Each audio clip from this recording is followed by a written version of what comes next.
All right, Jeep owners, let's talk. If you're watching this, I'm willing to bet you've got that pesky check engine light on and your code reader is screaming P3449 at you. It could be frustrating, for sure, but don't worry, we're going to crack this case together. You know the feeling. You're just driving, everything seems fine, and bam! There it is, that little glowing engine icon on your dash. So you pull out the scanner, and it gives you this P3449 code. It sounds super technical and intimidating, right? Well, it's just your Jeep trying to tell you something pretty specific is going on. The real question is, what is it? So first things first, let's pull on our detective hats and get right to the bottom of this P3449 code mystery. Okay, so here's the official definition. P3449 is all about a problem with the cylinder 7 deactivation control circuit. Now that's a real mouthful, I know, but the most important word in there is circuit. This isn't a problem with the cylinder itself, but with the electrical wiring and signals that control it. That's a huge clue. And to really understand that circuit, we have to talk about the main component involved, the MDS solenoid. So, what in the world is that, and what does it have to do with cylinder number 7? Well, the MDS, or multi-displacement system, is actually a pretty clever feature. Its whole job is to save you fuel. See, when you're just cruising down the highway, you don't really need all 8 cylinders firing away, so the MDS shuts a few of them down. The solenoid, that's basically the little electronic gatekeeper that tells a cylinder when to take a break.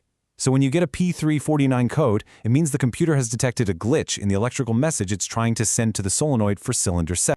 All right, so we know it's an electrical fault, but electrical fault is kind of broad, right? In our investigation, this usually boils down to 4 main suspects. So let's look at our lineup. A circuit shorted to battery just means it's getting way too much juice, more than it's supposed to.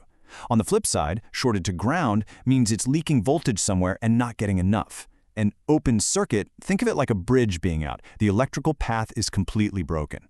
And finally, an open ground circuit means the electricity has no way to complete its loop, so the whole thing just stops working. Now here's where things get really interesting. We've got these 4 different potential faults, these 4 suspects, but what if I told you that in most cases, they all point back to one single common culprit? That's right. It doesn't matter if it's a short, an open circuit, or a bad ground. The root cause of the problem is very often found in the exact same place. And trust me, that makes our job a whole lot easier. So here it is. The #1 place you need to look is the wiring harness itself. Before you even think about replacing parts, just do a thorough visual check. You're looking for the obvious stuff. Any wires that look frayed, brittle, or even melted from engine heat. Then get a good look at the connectors. See any of that nasty green or white crusty buildup?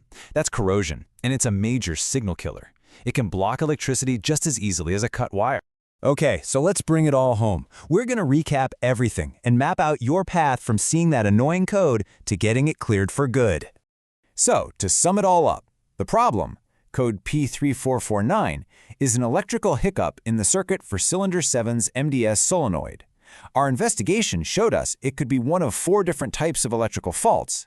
But the solution, 9 times out of 10, is actually pretty simple.